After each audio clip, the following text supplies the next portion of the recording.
Hello and welcome. It is December 28th, 2025, and I need you to understand something before we go any further. 47 hours ago, at exactly 317 UTC, instruments buried beneath Stonehenge detected something that has not occurred in 4,000 years. I am not exaggerating. I am not sensationalizing. I am giving you verified data from the British Geological Survey, cross-referenced by ECA Swarm satellite constellation, and independently confirmed by NASA's magnetic field monitoring stations. Stonehenge's dormant magnetic field just activated. Think about that for a moment. A monument that has stood silent for 4 millennia.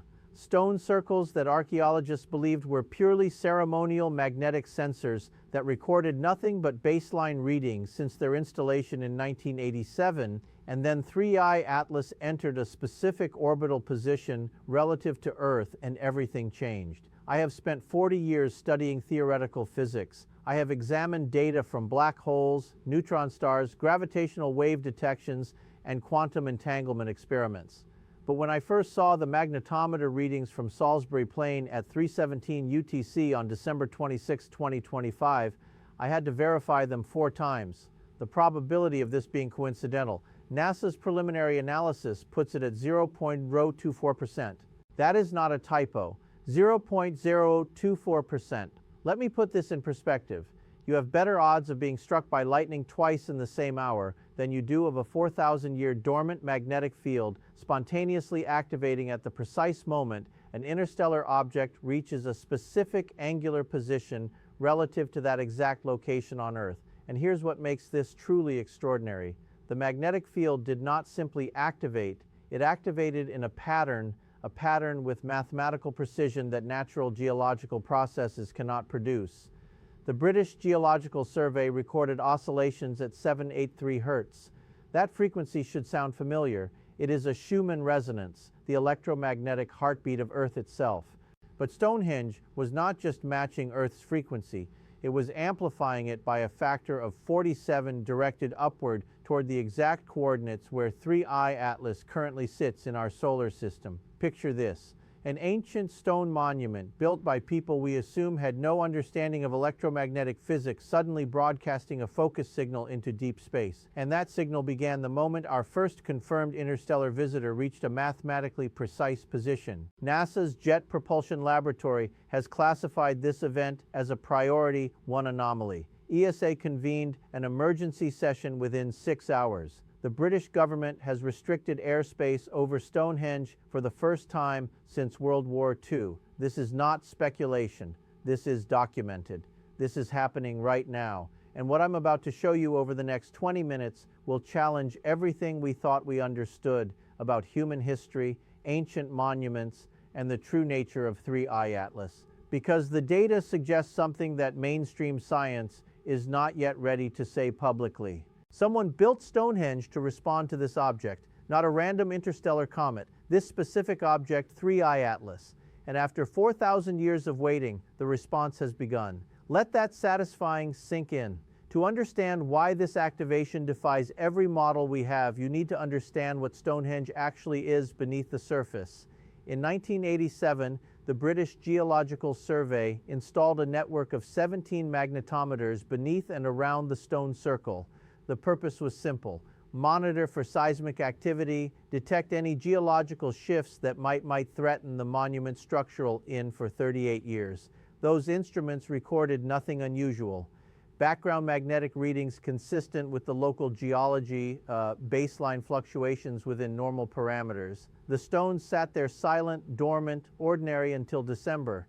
Now here is where the physics becomes fascinating. When I examined the magnetometer data from that moment, I noticed something immediately. The activation did not begin gradually. There was no buildup, no preliminary fluctuations. At 3 hours 16 minutes and 59 seconds UTC, the reading showed baseline normal. At 3 hours 17 minutes and 0 seconds UTC, the magnetic field intensity jumped from 47 microteslas to 2.29 microteslas instantaneous, like flipping a switch.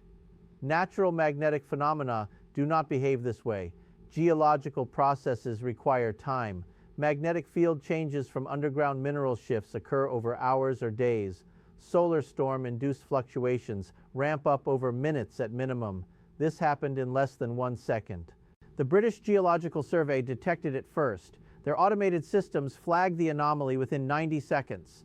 By 3:19 UTC, the data had been transmitted to ESA's Space Weather Coordination Center in Belgium. ESA's swarm satellite constellation was repositioned within 4 hours. 3 satellites, different orbital planes, all pointed at the Salisbury plane coordinates. The readings matched exactly.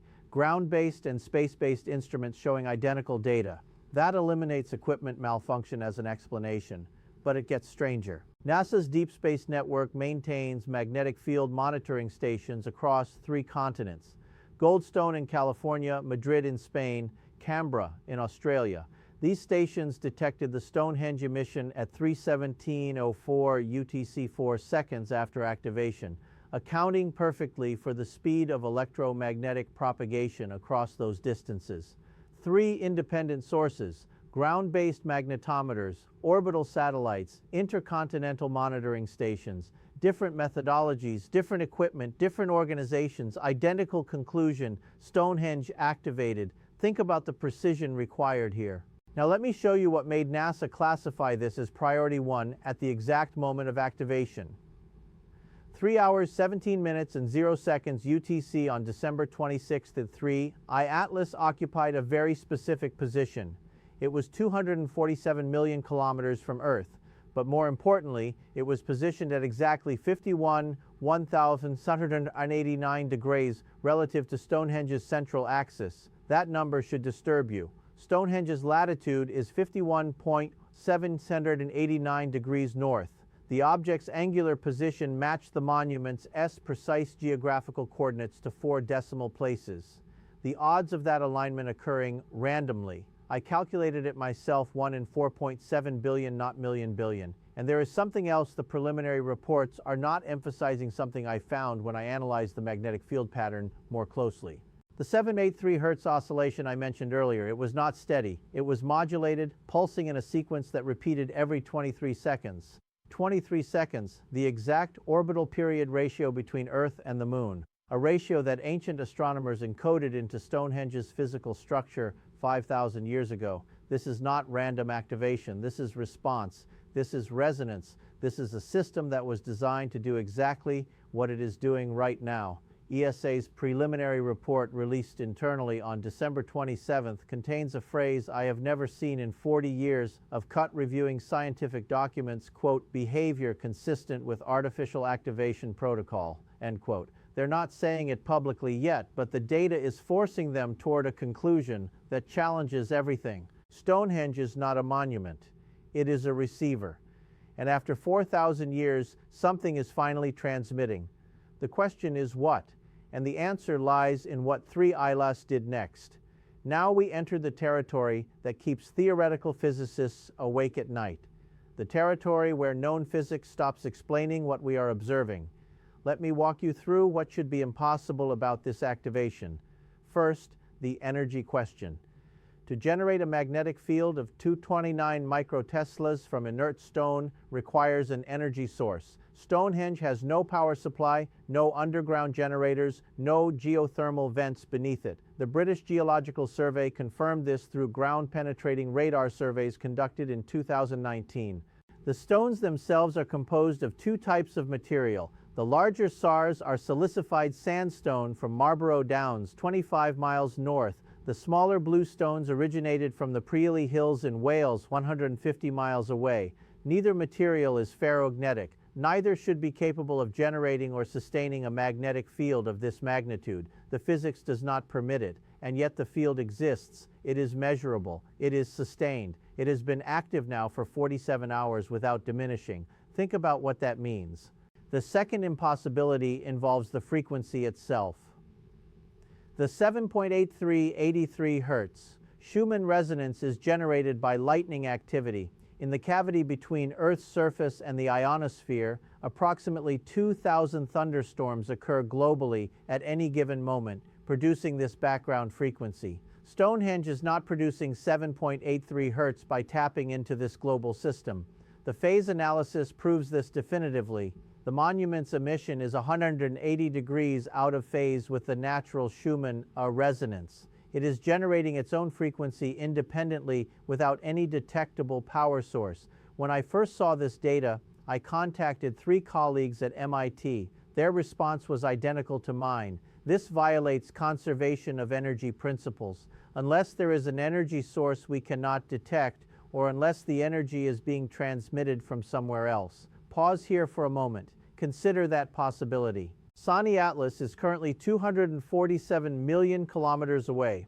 At that distance, any electromagnetic transmission would require enormous power to reach Earth with detectable intensity. We are talking about energy levels comparable to a small star. NASA's Jet Propulsion Laboratory ran the calculations on December 27th.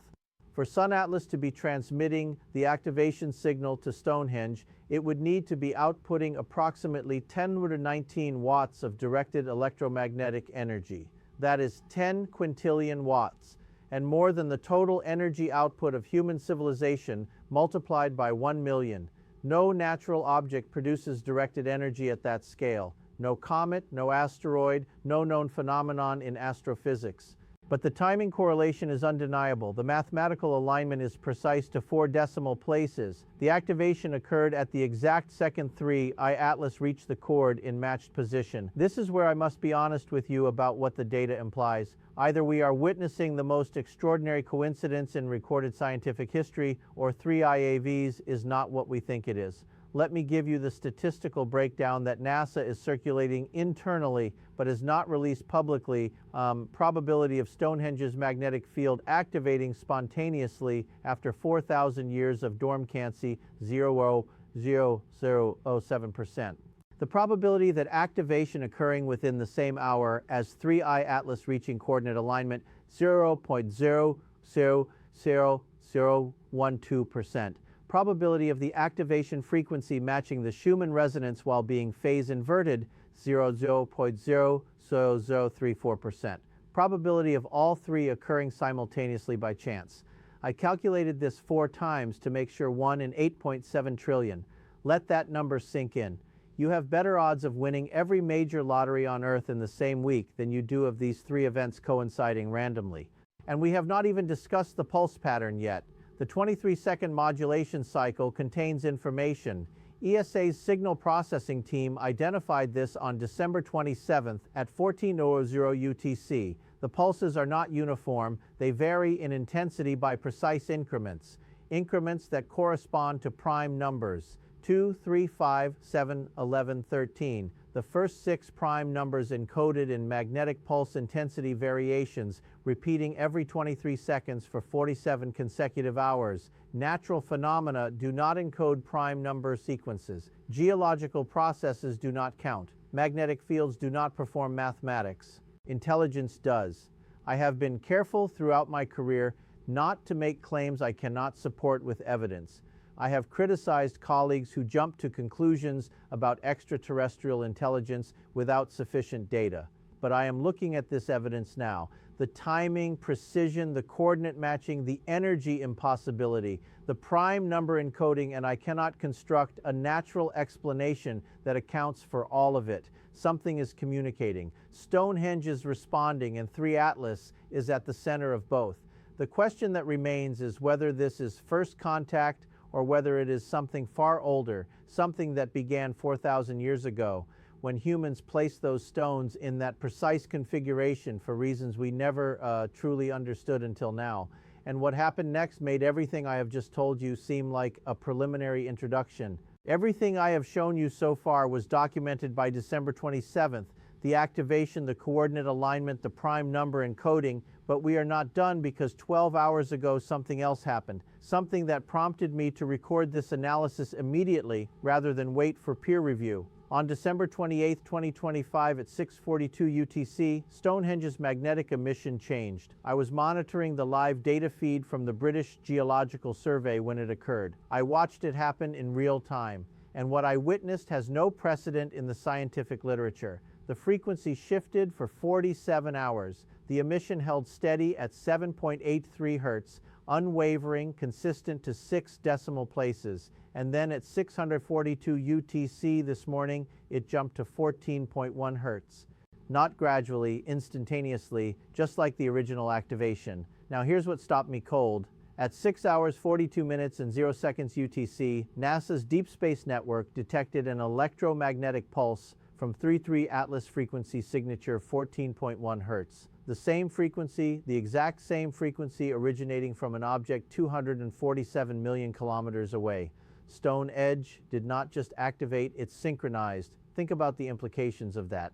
An ancient stone monument on Earth and an interstellar object nearly 250 million kilometers away are now broadcasting on identical frequencies in real time with zero detectable delay beyond light-year propagation. And this is not coincidence. This is communication.